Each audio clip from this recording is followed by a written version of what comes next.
இது ஒரு ஆவார கவர்மெண்ட். அரசாங்கத்துல இனத்துல மக்களை கொடுத்தாலும் அது ஈடுபடாது. திமுக தவிர எந்த கட்சி வந்தாலும் தமிழ்நாடு உருப்படாது. எங்க வீட்டுல எல்லா ஓட்டுமே டிவிக்கு. எங்க ஓட்டு எப்பயுமே பிஜேபி தான். எல்லா அரசியலுமே பார்த்துட்டோம். புதுசா ஒருத்தவங்க வந்தா நல்லா இருக்கும் அப்படின்னு நினைக்கிறேன். வரப்போற சட்டமன்ற தேர்தலில் இப்போ இருக்க நிலவரத்துக்கு பார்த்தாச்சுனாக்கி நான் என் வீட்டுக்காரம்மாலாம் டீச்சர் தான். அவங்களுக்கெல்லாம் நான் அரசு ஊழியர்கள்லாம் நல்லா செஞ்சிருக்காரு. அதனால டிஎம்கே தான் முடியும். வரப்போற சட்டமன்ற தேர்தலில் உங்க ஓட்டு யாருக்கு? எங்க ஓட்டு பிஜேபி. என்ன மாதிரி மாற்றம் வேணும் உங்க தொகுதியில அப்படின்னு எதிர்பார்க்கறீங்க? எங்க தொகுதியில மாற்றமே பிஜேபி வந்தாலே மாற்றம் வந்துடும். வியாபாரம் ரொம்ப விலைவாசி கூட வைக்க எடுக்க ரொம்ப இதா இருக்கும். அது ரொம்ப கஷ்டமா இருக்கும். அரசு ஊழியருக்கு அதை நடக்க வைக்கணும். அதால எத்தனை குடும்பம் அழியுது. அவர் இனத்தை கொடுத்தாலும் அரசாங்கத்துல இனத்துல மக்களை கொடுத்தாலும் அது ஈடுபடாது. ஆனா அவ்வளோ குடும்பத்துல என்ன கஷ்டம் வறுமை எல்லாம் இருக்கு. அதனால அந்த சாரைய கடை மட்டும் எடுத்து அந்த உலகத்துக்கு ரொம்ப நன்மை, ரொம்ப குடும்பத்துக்கும் ரொம்ப நல்லது நடக்கும். அது மட்டும் எடுக்கணும்.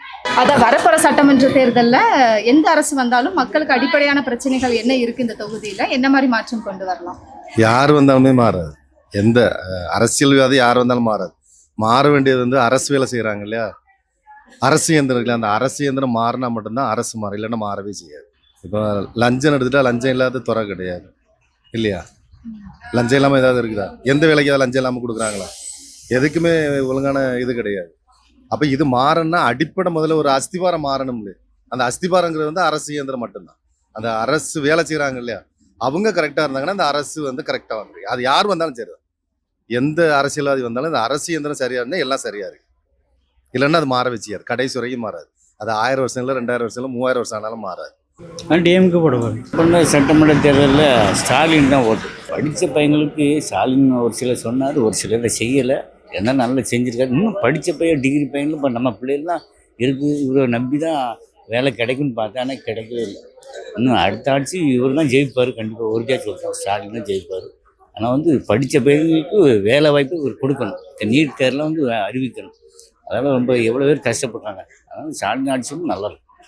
எங்களுக்கு அதுக்கு இந்த பிரச்சனை அவருக்கு நல்லா தெரியும். ஆனால் அவர் ஆட்சி ரொம்ப நல்லா இருக்கும். நாங்கள் ஆசைப்படுறது விஜய், நாங்கள் ஆசைப்படுறது டிவிக்கு. ஃபுல்லாக நம்ம சைட்லலாம் ரேப் கேஸ் ரொம்ப அதிகமாக இருக்குது. அது கொஞ்சம் குறைச்சா நல்லா இருக்கும். ஆனால் வாரது திமுக தான் உறுதி. நாங்கள் ரெட்டையில தான் ஓட்டு போடுவோம். என்ன மாதிரி மாற்றம் உங்க தொகுதியில? இப்போ நிறைய குறைபாடு இருக்குது. கவர்மெண்ட் சரியில்லை. இது ஒரு ஆவார கவர்மெண்ட். அதனால இனி வர்றது புதுசாக வந்தாங்கன்னா அவங்க நல்லா செய்வாங்க. அதனால அதை பார்க்குறோம் நாங்கள். அவங்க நல்லா செஞ்சாங்க. எல்லாம் கல்வித்துறையில் நல்லா அவங்க பில்டிங்லாம் இது 11 இது அரசு இதெல்லாம் கட்டி விட்டாங்க, மருத்துவமனை அதெல்லாம். அது கல்வி செஞ்சாங்க, காலேஜ் அது நல்லா திட்டமாக செஞ்சாங்க. இப்போ எதுவுமே நல்ல திட்டம் செய்யலையே அந்த 5 வருஷமா. அதனால மக்களுக்கு நிறைய வெறுப்பில் தான் இருக்காங்க இந்த ராதாபுரம் தொகுதியில். அவங்க வந்தால் தான் நல்லா இருக்கும். அடுத்த ஆட்சி வரணும், பழைய ஆட்சி வரணும். தமிழ்நாடு நல்லா இருக்குன்னா திமுக காங்கிரஸ் கூட்டணி போடணும். இப்போ தமிழ்நாடு அருமையா இருக்கு. இதுல இருந்து நல்லா மக்களுக்கு சேவையில இருந்து எல்லாம் இருக்கு. மற்ற கட்சிகள் வந்தாச்சுன்னா தமிழ்நாடு இதோடையும் கீழே போகணும். மேலேயும் காங்கிரஸ் வரணும். இங்க தமிழ்நாடு நல்லா இருக்குன்னா திமுக தான் வரணும். திமுக தவிர எந்த கட்சி வந்தாலும் தமிழ்நாடு உருப்படாது. திமுக காங்கிரஸ் வந்தாலும் உருப்படும். இது எங்களுடைய ஓட்டு திமுகவுக்கும் காங்கிரஸுக்கும் வரணும். இல்லை ஒன்று ஏடிஎம்கே வருது, இல்லை டிஎம்கே வருது. ஏன்னா கண்டிப்பாக ஒரு மாற்றம் வரணும், புதுசாக ஒன்று வரணும். அதாவது நாங்களே டிவிகே விஜய் வரணும்னு ஆசைப்படுறோம். ஏன்னா அவர் புதுசாக நல்லது பண்ணுவார். அதாவது இந்த ஊழல் இந்த மாதிரி பிரச்சனைகள்லாம் எல்லாமே நாட்டுக்கு நல்லது பண்ணுவார். பர்ஃபெக்டாக 1 ரூபா கூட யாருக்கும் பாக்கெட்டுக்கு போகாமல் எல்லாமே நாட்டு மக்களே செலவு பண்ண ஒரு நம்பிக்கை இருக்குது. அதனால் எங்கள் ஓட்டெலாம் டிவிக்கே தான். எங்கள் வீட்டில் எல்லா ஓட்டுமே டிவிக்கே. முன்னால் எல்லா சலுகைகளும் இருந்துச்சு. இப்போ சலுகைலாங்க ரொம்ப கம்மி. ரோடு ஒன்றும் சரியான ரோடு இல்லை. ஏகப்பட்டது இருக்குது. தண்ணி நல்ல தண்ணி அந்த மாதிரிலாம் ஒன்றும் வரல. என் ஓட்டு இரட்டலைக்கு தான்.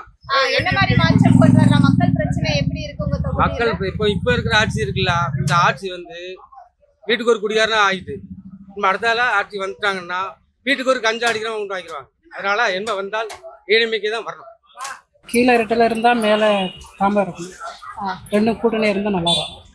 மேலே ஒரு ஆள் கீழே ஒரு ஆள் இருந்தால் நல்லா இருக்கும். எங்களுக்கு எங்க வேலையே கரெக்டா இருக்கு. சொல்ல புரியுதா? எங்களுக்கு எங்க வேலை கரெக்டா இருக்கு. நீங்க எங்க வரீங்க? மக்களுக்கு செய்ய வரீங்க. அப்ப நீங்க தான் அதை கண்டுபிடிச்சு நீங்க தான் செய்யணும். மக்கள்கிட்ட கேட்டா இது எப்படிங்க நாங்க அவங்கள்ட்ட சொல்ல முடியும்? திமுக தான் வரும். அதான் வரணும். ரெட்டில் தான் வரும். திமுக வராது. பிஜேபிமா எந்த உங்க தொகுதியில என்ன மாதிரி மாற்றங்கள் வேணும்னு நீங்க எதிர்பார்க்குறீங்க? மக்கள் பிரச்சனை எப்படிலாம் இருக்கு? மக்கள் பிரச்சனைன்னா லஞ்சம் கஞ்சம் வாங்காமல் மக்கள் பணியை ஒழுங்காக செய்யணும். தொகுதிக்கு ஒரு வேலை வாய்ப்பை உருவாக்கணும். எங்கள் ஓட்டு எப்பயுமே பிஜேபி தாம்மா. பிஜேபி தான். இப்போ உள்ள காலத்தில் வந்து பொம்பளைகளுக்கு பாதுகாப்பு கிடையாது. அதை பார்த்தா நல்லா இருக்கும். இந்த வரப்போற சட்டமன்ற தேர்தலில் உங்க ஓட்டு யாருக்கு? உதயசூரன் போடும். இந்த வரப்போற சட்டமன்ற தேர்தலில் உங்க ஓட்டு யாருக்கு? தளபதி விஜய். உங்க தொகுதியில என்ன மாதிரி பிரச்சனைகள் இருக்கு, என்ன மாதிரி மாற்றம் கொண்டு வரணும்னு எதிர்பார்க்குறீங்க? எல்லா அரசியலையுமே பார்த்துக்கோம். புதுசாக ஒருத்தவங்க வந்தால் நல்லா இருக்கும் அப்படின்னு நினைக்கிறேன். அதனால தளபதி விஜய்.